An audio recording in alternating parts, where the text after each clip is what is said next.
ಉದ್ಯಮಿ CJ ರಾಯ್ ಅವರ ಕೋಣೆಯಲ್ಲಿ ಒಂದು ಲಾಕರ್ ಇತ್ತು. ಆ ಲಾಕರನ್ನು ಓಪನ್ ಮಾಡಿ ಅಂತ IT ಅಧಿಕಾರಿಗಳು ಸೂಚನೆಯನ್ನು ಕೊಟ್ಟಿದ್ರಂತೆ.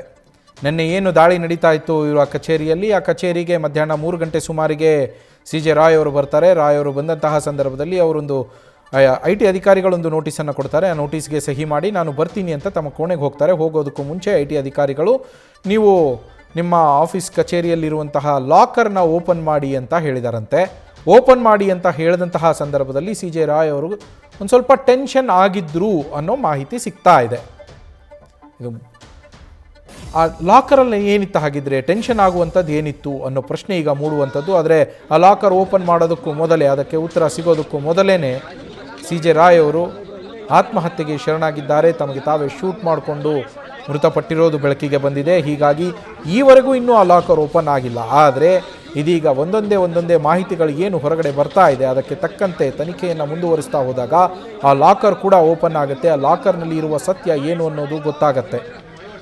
ಲಾಕರ್ನಲ್ಲಿ ಅಂತಹ ಸೀಕ್ರೆಟ್ ಏನಿತ್ತು, ಟೆನ್ಷನ್ ಆಗುವಂತಹ ವಸ್ತು ದಾಖಲೆಗಳು ಏನಾದರೂ ಅದರಲ್ಲಿ ಇದ್ವಾ ಅನ್ನೋ ಪ್ರಶ್ನೆ ಈಗ ಮೂಡ್ತಾ ಇರುವಂಥದ್ದು. ಇದಕ್ಕೆ ಕಾರಣ ನಿನ್ನೆ IT ಅಧಿಕಾರಿಗಳು ಲಾಕರನ್ನು ಓಪನ್ ಮಾಡಿ ಅನ್ನುವ ಸೂಚನೆಯನ್ನು ಕೊಟ್ಟಂತಹ ಸಂದರ್ಭದಲ್ಲಿ CJ ರಾಯ್ ಅವರು ಟೆನ್ಷನ್ಗೆ ಒಳಗಾಗಿದ್ರು ಅನ್ನೋ ಮಾಹಿತಿ ಏನು ಸಿಗ್ತಾ ಇದೆ. ಆ ಕಾರಣಕ್ಕೋಸ್ಕರ ಈಗ ಈ ಪ್ರಶ್ನೆ ಮೂಡ್ತಾ ಇರುವಂಥದ್ದು.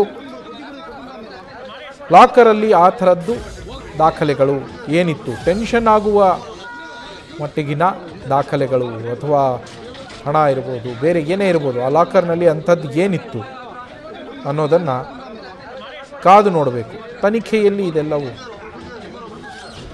ಏನು ಆನೆಪಾಳ್ಯದಲ್ಲಿರುವಂತಹ CJ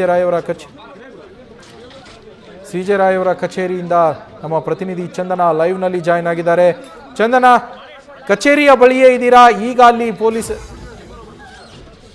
ಅಲ್ಲಿ ಪೊಲೀಸ್ ಅಧಿಕಾರಿಗಳು ತನಿಖೆಯನ್ನು ಮುಂದುವರಿಸಿದ್ದಾರಾ? ಏನೆಲ್ಲ ಡೀಟೇಲ್ ಸಿಗ್ತಾ ಇದೆ? ಹಾಗೆ ಒಂದು ಲಾಕರ್ ವಿಚಾರವಾಗಿ ಈಗ ಮಾಹಿತಿ ಸಿಗ್ತಾ ಇರುವಂಥದ್ದು, ಲಾಕರ್ ಬಗ್ಗೆ ಏನಾದ್ರು ಇನ್ಫಾರ್ಮೇಶನ್ ಸಿಕ್ಕಿದೆಯಾ ಚಂದನ?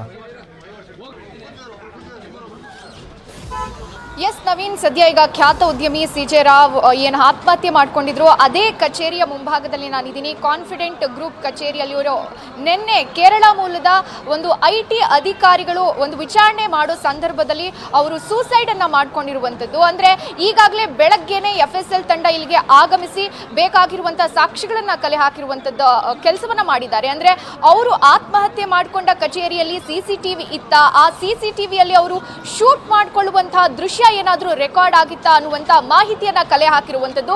ಸದ್ಯ ಮತ್ತೊಂದು ಕಡೆಯಲ್ಲಿ ಲಾಕರ್ ವಿಚಾರ ಈಗ ಹೊರಗೆ ಬಂದಿದೆ. ಅಂದ್ರೆ IT ಅಧಿಕಾರಿಗಳು ವಿಚಾರಣೆ ಮಾಡೋ ಸಂದರ್ಭದಲ್ಲಿ ಕೆಲವೊಂದಿಷ್ಟು ದಾಖಲಾತಿಗಳನ್ನ ಕೇಳಿದ್ದಾರೆ. ಅಂದ್ರೆ ಲಾಕರ್ ಅನ್ನು ಓಪನ್ ಮಾಡೋದಕ್ಕೆ ಹೇಳಿದ್ರು ಅನ್ನುವಂತ ಮಾಹಿತಿ ಹೊರ ಬಂದಿರೋದು. ಯಾವಾಗ IT ಅಧಿಕಾರಿಗಳ ಹೇಳಿಕೆಯನ್ನ ದಾಖಲಿಸಿಕೊಂಡ್ರು ಪೊಲೀಸರು, ಆ ವೇಳೆ IT ಅಧಿಕಾರಿಗಳು ಹೇಳೋ ಪ್ರಕಾರ ಆ ಲಾಕರ್ ನಲ್ಲಿ ಕೆಲವೊಂದಿಷ್ಟು ದಾಖಲೆಗಳನ್ನ ಓಪನ್ ಮಾಡಿ ತೋರಿಸಿ ಅಂದಾಗ ಅವರು ಎಕ್ಸ್ಪ್ರೆಷನ್ ನಲ್ಲಿ ಚೇಂಜ್ ಆಯ್ತು, ಅಂದ್ರೆ ಬಿಹೇವಿಯರ್ ಚೇಂಜ್ ಆಯ್ತು.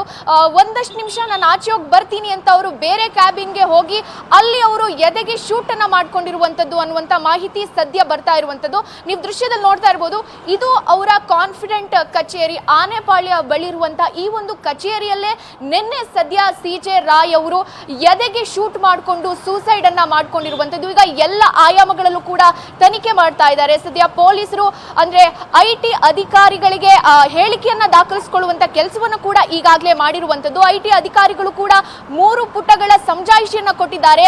ಆ ಒಂದು ಆತ್ಮಹತ್ಯೆಯಲ್ಲಿ ನಮ್ಮದ ಯಾವ ಪಾತ್ರ ಕೂಡ ಇಲ್ಲ, ಅಲ್ಲಿ ಏನಾಯ್ತು ಅನ್ನುವಂತ ಎಕ್ಸಾಕ್ಟ್ ಡೀಟೇಲ್ಸ್ ಅನ್ನ ಕೊಟ್ಟಿರುವಂತದ್ದು IT ಅಧಿಕಾರಿಗಳಿಗೆ. ಸದ್ಯ ಆ ಲಾಕರ್ ನಲ್ಲಿ ಏನಿತ್ತು, ಅಂತದ್ದು ದಾಖಲಾತಿಗಳು ಅದಕ್ಕೆ ಸಂಬಂಧಪಟ್ಟಂತೆ ಏನಿತ್ತು ಅನ್ನುವಂಥದ್ದು ತನಿಖೆ ಆಗಬೇಕಾಗಿದೆ. ನವೀನ್, ಥ್ಯಾಂಕ್ ಯು ಚಂದನ ಡೀಟೇಲ್ಸ್ಗೆ. ನ್ಯೂಸ್ ಫಸ್ಟ್, ನಿರ್ಭೀತಿಯಿಂದ ನಿಮ್ಮ ಪರವಾಗಿ.